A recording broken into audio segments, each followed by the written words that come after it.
Contrary to reports that shoppers are avoiding the first daughter's fashion line to protest her father's policies, the president of the company says recent sales are among the best in the brand's history. Abigail Clem, a former lawyer who has worked at Ivanka Trump HQ since 2013 and took over the role of company president in January, insisted that the brand has experienced a major boost. Since the beginning of February, they were some of the best performing weeks in the history of the brand, explained Clem to Refinery29.com. For several different retailers, Ivanka Trump was a top performer online, and in some of the categories it was the brand's best performance ever. The beauty news site reported that while Clem declined to share internal sales data, available products online support the statement. Out of 134 pairs of Ivanka Trump shoes on sale at Zappos, 43 are marked new, indicating the site is still adding stock. Macy's had new products from Trump, and both Bloomingdale's and Dillard's still carry the brand on their sites.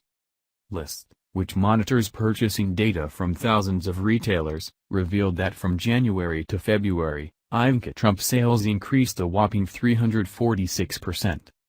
We often noticed sales and search data are related to current events, explained List's U.S. Public Relations Director Sarah Tanner to Fox News.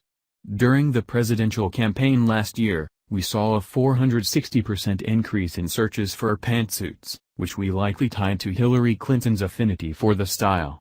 In the same vein, the Trump brand has largely been in the news many times during February, and it wouldn't be surprising to say that resulted in increased sales, in many calls for supporting the brand that we've seen online and throughout the last couple of months.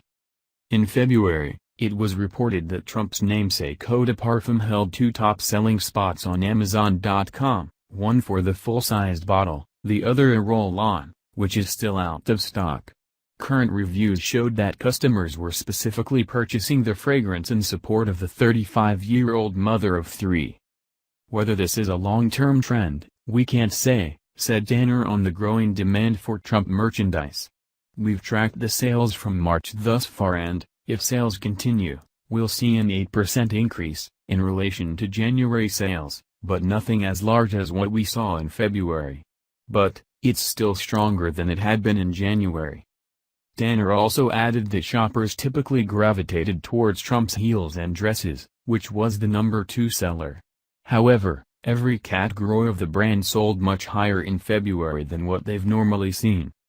We actually feel super optimistic because, I think, 1, a lot of people support Ivanka, even across both political parties, said Clem to Refinery29. And then I think a lot of other people feel like, oh, I didn't know Ivanka had a shoe line. Oh, I didn't know she had a handbag line. And they're buying it.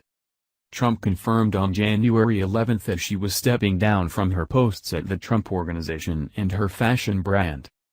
When my father takes office as the 45th President of the United States of America, I will take a formal leave of absence from the Trump Organization and my eponymous apparel and accessories brand, Trump wrote on Facebook. I will no longer be involved with the management of operations of either company. In February, Nordstrom announced it would no longer sell Ivanka Trump's clothing and accessories.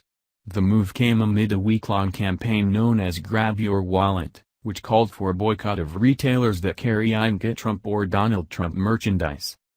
The Seattle-based department store chain said the decision was based on the sales performance of the first daughter's brand. Tanner said that the boycotts didn't seem to dramatically affect Trump's sales. And with that, there was also another movement to support the brand as well that we're seeing, she said. That's definitely what we're seeing here. In here.